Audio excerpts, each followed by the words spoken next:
What's good, everybody? Today we're going to do a mailbag episode. So definitely rock with your boy. We're going to have a lot of questions. I got a lot of answers. So definitely rock with me today for mailbag time on Locked On Wizards next. You are Locked On Wizards, your daily Washington Wizards podcast. Part of the Locked On Podcast Network. Your team every day.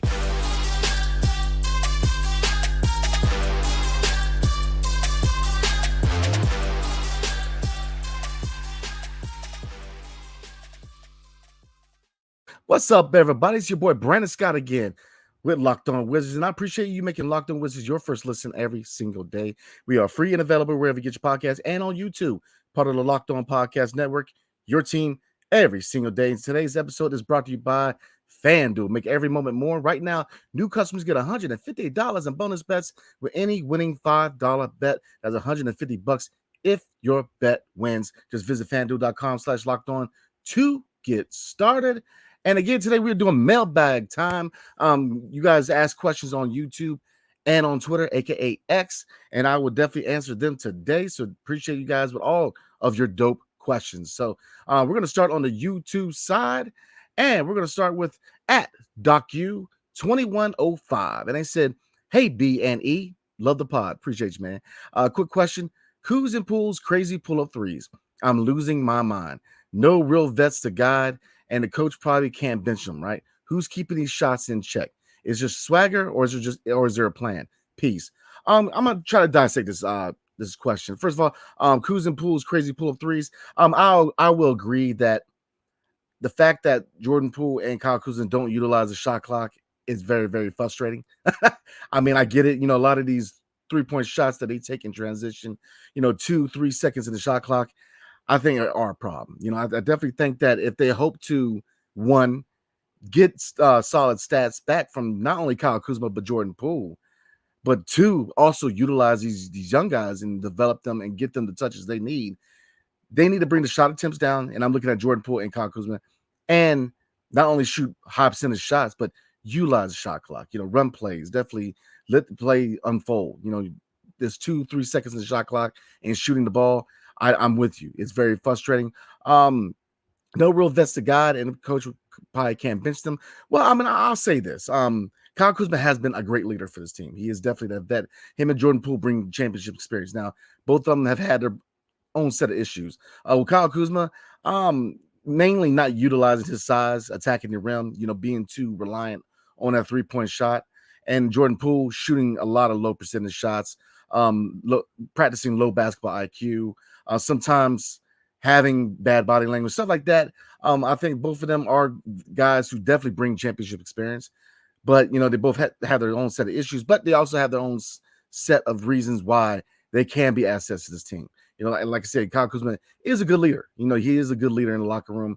He definitely brings experience. He's definitely a complete player here in DC. It's just my biggest thing with him is being too reliant on that jump shot, especially his 3-point shot, not utilizing his 6'10" frame and then attacking the basket. And with Jordan Poole, we know he's that scorer. But obviously we're looking at him to get people more involved and getting back to being that 20 points a game scorer that we know he can be. But he tends to, again, shoot shots early in the shot clock, shoot jumpers off transition. I definitely think that for this team to get better, they need to bring the shot attempts down, shoot high percentage shots, and definitely utilize the shot clock. So I'm with you. Appreciate the question. The second one today on YouTube is from @delete6695. And they ask, should they bench Tyus and run Poole at the 1? This year, no. Tyus is the point guard. And I think that if you look at who should be the two primary ball handlers, it should be Tyus Jones and excuse me, I had a blank. Denny Avia. I think that Tyus Jones obviously is the floor general, but I think that this offense does run smoothly when they run the offense to Denny Avia at times. So, I mean, I'm definitely looking at Denny or Tyus being a primary ball handler and Denny being the secondary ball handler. But going forward, right now, I think that 6-man role really fits Jordan Poole. Now, next year, they could decide that he is better with the ball. He's a better on-ball player than off-ball. So maybe next year, depending on what happens with Tyus. I mean, because look, I think that Tyus is gone. I think he's looking for starter money.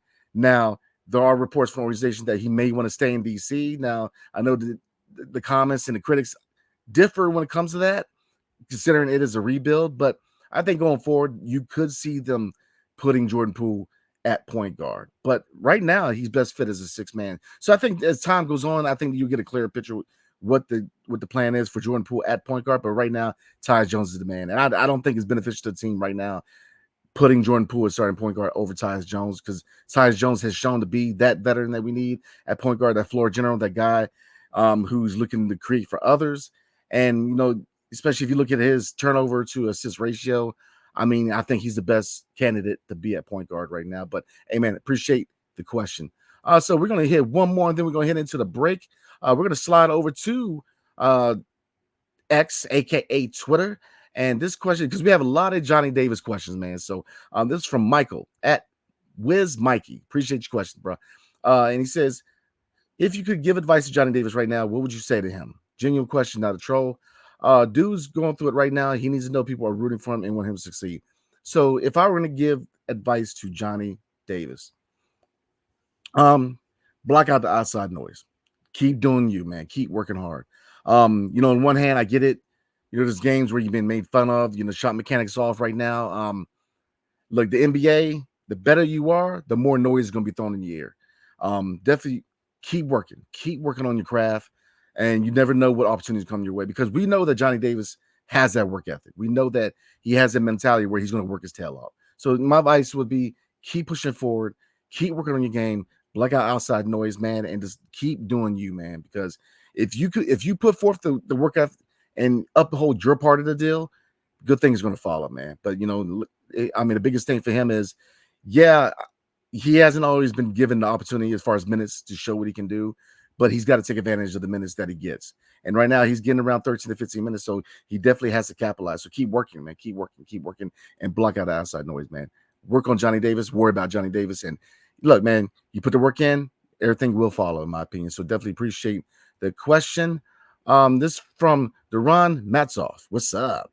When can we expect this from the Wizards? There's no reason that just because you hit a few shots now to take a bad shot. This was really mature from Chet. Shows why this team has been so successful. So I think that Duran definitely appreciate the question, man. I think this question is coming from the Chet Holmgren interview, and I definitely agree. But we're gonna get into that and more next. But before we do, today's episode is brought to you by BetterHelp. Sometimes we all need the opportunity to get something off our chest, right? Big or small, certain things can really start to get at you. It's important to let that out, especially to someone who's unbiased on your life. So today I want to say how I really feel about something. You might even be thinking about the same thing this week. We all have pressure. We all have stress. We all have things that bother us. There's no size fit all when it comes to stress. You know, whether it's PTSD like myself from the United States military or serving overseas, whether it's finances, whether it's exiting a relationship. There's so many reasons why you could be down and need somebody to talk to, right? So I got the remedy for you. BetterHelp. Because therapy can be different for everyone, right? Most of us have bigger problems than our favorite sports team. And it's important to get things off your chest every once in a while. So if you're thinking about starting therapy, please give BetterHelp a try. It's entirely online, designed to be flexible and suited to your schedule. Visit BetterHelp.com/LockedOnNBA to get 10% off your first month. That's BetterHelp. HELP.com/LockedOnNBA. And for you military guys, it is Hotel Echo Lima Papa.com/LockedOnNBA. Next, today's episode is also brought to you by Stitch Fit. So you know that instant confidence boost you get from an outfit that makes you look real good? Ooh, that's what I get with Stitch Fit. Because you can easily upgrade your wardrobe this year with a professional stylist that helps you find new on-trend favorites that will work for you. My stylist always sends just the right pieces, man. The fit is on point, baby. It's like they have the style ESP. I don't know how they do it, but they just get me. And if you don't love something, just send it back. Shipping, returns, and exchanges are always free with Stitch Fit. So style that makes you feel as good as you look. Get started today at stitchfit.com/lockedon. That's stitchfit.com/lockedon. stitchfit.com/lockedon. And Locked On has launched the first ever national sports 24/7 streaming channel on YouTube, and now it's available on Amazon Fire TV and the free Fire TV's channel app. Locked On Sports Today is here for you 24/7, covering the top sports stories of the day with the local experts of Locked On, plus our national shows covering every league. Find Locked On Sports Today now available on the Free Fire TV channels app. So let's get into it. Again, this question comes from Daron Matsov. Appreciate the question. And they say, and it's kind of responding to the comment by Chet Holmgren, and quote unquote, there's no reason that just because you hit a few shots now take a bad shot. And I agree, man. That really shows why they're a successful offense, why their offense flows in Oklahoma City. Because, looking at the Wizards, they have to shoot high percentage shots. I'm looking at Jordan Poole. He tends to shoot a lot of low percentage shots. He tries to rush shots. He tries to take bad shots, heavily defended shots. And the same could be said about Kyle Kuzma. And I think that, and I kind of highlighted it before, but there's three big reasons why they need the three big goals to get this team where they need to be as far as evaluating young talent and pushing it toward, second half of the season. So the three main things I'm looking at is one, shot attempts have to go down, man. Kyle Kuzma, Jordan Poole, not so much Jordan Poole lately, but mostly Kyle Kuzma, the 25 plus attempts, man, it has to come down. Number two, high percentage shots, taking good, one, hitting wide open shots, and two, shooting high percentage shots. Stop rushing shots, stop shooting, early in the shot clock. Stop run, you don't have to push shots. You don't have to try to shoot over defenders, man. Definitely play calling has to be important. I'm looking at, interim head coach Brian Keefe drawing up plays, man. We have to find ways to get everybody involved. The 25 plus attempts by Kyle Kuzma, we can't do that anymore. We cannot do that. So, I agree that, they have to take better shots, man, high percentage shots, because, they got to take advantage of those open looks and those good looks, because, look, they're not guaranteed. You got to hit those open shots. But I totally agree with the comment. So I definitely appreciate the question, man. Because like I said, looking back at it, just because he hit a few shots, don't continue to hit those shots. And really lose to Kyle Kuzma. Like, I like Kyle Kuzma, but he is too reliant on that three-point shot. He's too reliant on that jumper. At 6'10" and his ability to drive the lane, he should be attacking the basket more, and he's not. And I think that really puts a strut on the offense at times. It really brings the momentum of the offense down, because, he's settling for, those three-point shots. We got to get these guys to attack the basket more. Denny has, Bilal has, but as far as veterans, I'm looking at Jordan Poole and Kyle Kuzma, two guys that they have to be more aggressive attacking the lane, collapse that defense, and utilize our shooters, man. Corey Kispert, he definitely eat on the perimeter, man. List goes on. Landry Sham is another guy. So, Patrick Baldwin Jr. is another shooter. So, to get other people involved, we've got to collapse that defense, man. And that means attacking the rim and not being so reliant on a three-point shot. So, again, appreciate your question. Hope you satisfied with the answer.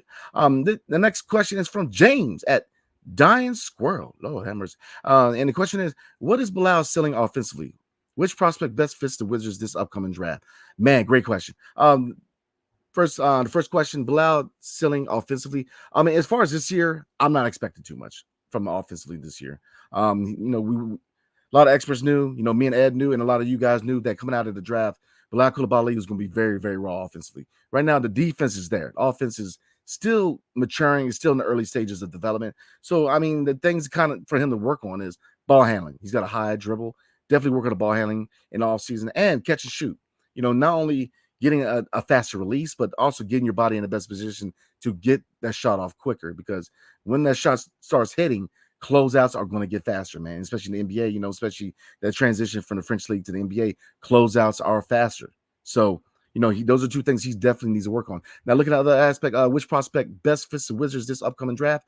I'm looking at two positions, point guard, and I'm looking at center. Now, the kid Eddie out of Purdue, that's a guy that in that later first round pick we have, I'm looking at if we don't grab Alex Sarr in the top 5. If we don't grab Alex Sarr in the top 5, I'm definitely looking at Eddie from Purdue. Now, at point guard, kind of this flip-flop. Dylan Ham is a guy that I'm looking at, University of Kentucky. But in the later rounds, maybe you take a run at an Isaiah Collier, because his draft stock has fallen. A lot of struggles in USC. But I think he's a guy who, if developed right, can be a really good point guard in DC. Very high upside point guard. So it really depends on if we go center in the top 5, you definitely go point guard in a later pick if we don't move back into the lottery, and vice versa. But Alex Sarr is a guy I'm looking at as center. Now, there are some questions. Obviously his offensive game is coming along. Defensively, he's solid, but there are critics about what his long-term fit is as center. Maybe he's a power forward. He's very athletic. At the center position, and his height, you definitely have to play him center at 7'1". But if we have another center on the roster, I could definitely see a tall lineup with him.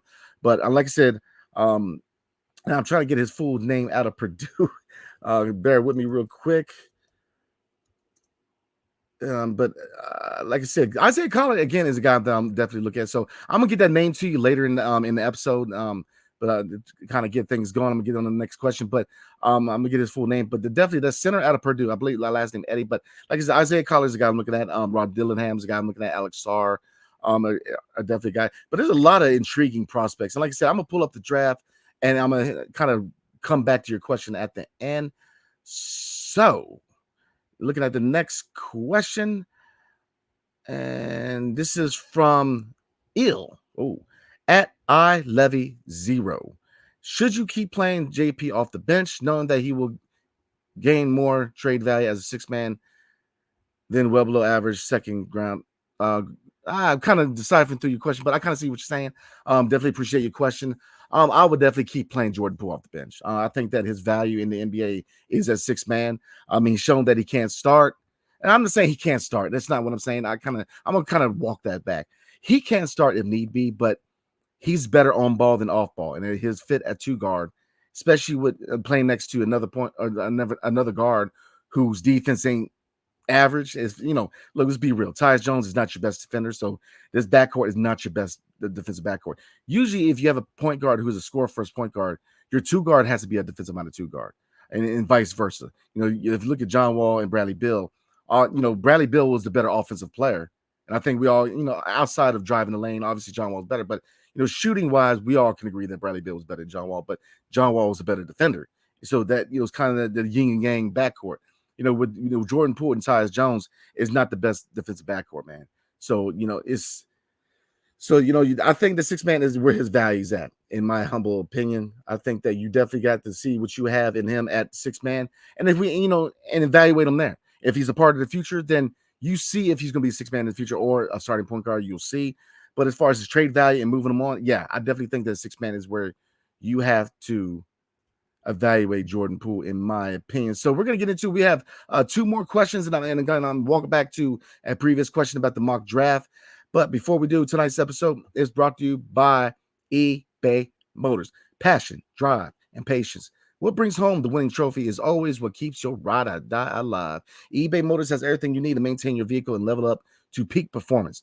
From superchargers, roof racks, exhaust kits, LED headlights, and more. Whether you're into speed, power, or style, eBay Motors has you covered. With over 122 million parts for your number one ride or die, you always find exactly what you're looking for. And with eBay Guaranteed Fit, your part is guaranteed to fit your ride every time or your money back. Because with eBay Motors, you're burning rubber, not cash. Whew. With all the parts you'll need at the prices you want, it's easy to turn your car into the MVP and bring home that win. Keep your ride or die alive at ebaymotors.com. Eligible items only. Exclusions apply. eBay Guaranteed Fit only available to U.S. customers. So let's get into the final two questions, and we're going to walk back the previous question from James at Dying Squirrel. I'm still laughing about that name. These next two questions are from James. So we're gonna this is the last part of this video is gonna be dedicated to the Dying Squirrel. His first question is: Denny averaging 13 points a game right now. What do you guys expect him to average next year? My expectations, now that we know that he's taking that step, breaking out offensively, is that I want to see him score 15 to 20 points. I want to see him average 15 to 20 points. I think that he, definitely is ceiling to me for Denny next year. And it really depends on the personnel on the roster. I mean, if Kyle Kuzma gets moved, then a lot more offensive responsibility is going to be put on Denny. So I'm definitely looking at 20 plus, in my opinion. Now, if depending, and like I said, great question, but it goes off of roster construction, right? Depending on how much responsibility, especially offensively, is put on Denny's shoulders. But in my opinion, if he, 15 to 20 points is definitely my expectation for Denny next year, man, in my humble opinion. So looking at the next question from James at the Dying Squirrel again, is it time to give up on Davis? Okay. How do I dissect this? Well, easy, man. First, yes and no. Yes and no. From the perspective of the organization, number one, new front office. So their loyalty to Johnny Davis is not going to be the same as to Bilal Coulibaly or Denny Alves, who either signed to an extension, or Corey Kispert, who I believe they need to sign to an extension. How much rope, how much leniency are they going to have with Johnny Davis? And the fact that, he was the 10th overall pick in the 2022 draft. It's year two. He's just now getting some kind of minutes. They tinkered with his shot a little bit. They try to make him into a point guard. I know that was Tommy Shepard, but, I felt like they didn't do him right by trying to make him into a point guard. If you look at him in Wisconsin, he's a mid-range guy. He's a defender. He's a guy who's a scorer, but he's not a guy who's going to score in driving lane using speed. He's not blowing past anybody. He's a guy who uses finesse, uses footwork to get himself in a better position to score. But, the shot's broken, man. He needs to fix that shot. He needs to work on that shot. He needs to utilize the time given him. So is it time to give up? No, I mean, we definitely need to see what we have in him second half of this season. But, if he's still not playing up to par after the season, then you have to look at him as maybe like the situation with the Charlotte Hornets with James Bouknight. Maybe it's time to waive him and see if he can get an opportunity somewhere else, man. Because, going into next year, that's third year. And if you're not seeing significant progress, maybe it's time to click, the kind of to make that change with Johnny Davis, man. Like I said, it's hard to pinpoint who's at fault, whether it's him not taking advantage of playing time given, whether it's the organization, whether it's the new one or the previous regime under Tommy Shepard. But my thing was this, trying to turn him into a point guard. I was never in favor of that. Messing with his shot. I believe the shot wasn't broken. He was never really a 3-point sniper because he averaged 2 3-pointers a game at Wisconsin. He was never a sniper, even though he shot 36%.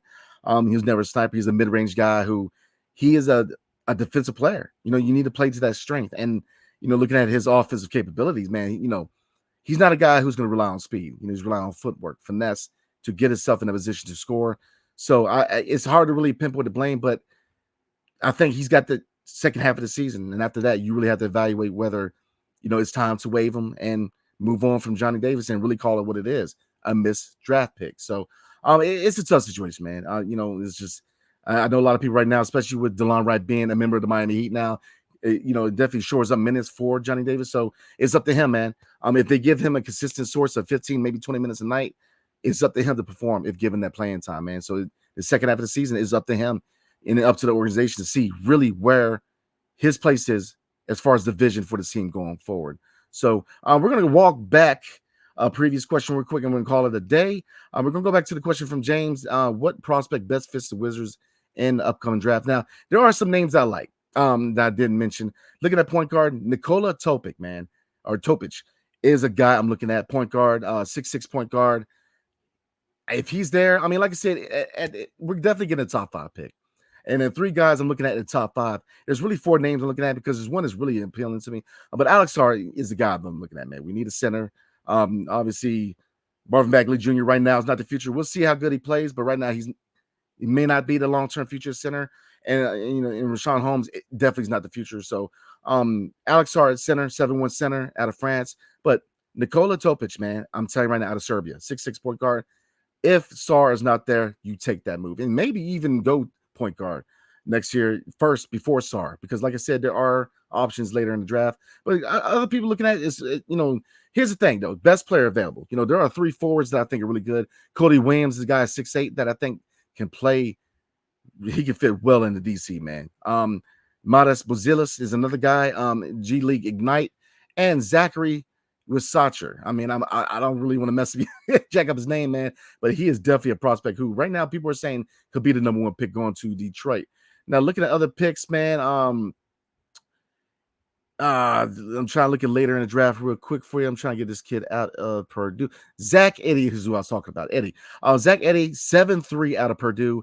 If you go point guard with the first lottery pick that we have, you go center. And to me, Zach Edey, 7'3" out of Purdue. Look, man, he's a superstar in college, but there are question marks about his game translating to the NBA, but such as can he defend at the NBA level and keep it with the speed of the game? But I mean, a 7'3", he's had a pretty good college career. I think he's a guy that you definitely take a chance on if we stick with that later round pick. So we're gonna go ahead and call it there. Definitely appreciate everybody, man. Try to knock out as many questions as possible. I knocked them all out, man. I definitely appreciate the questions that I got from Twitter, aka X, and YouTube. So we are gonna go live tonight. Me and my guy, the real Ed Oliver, my co-host, my guy, my friend, my boy.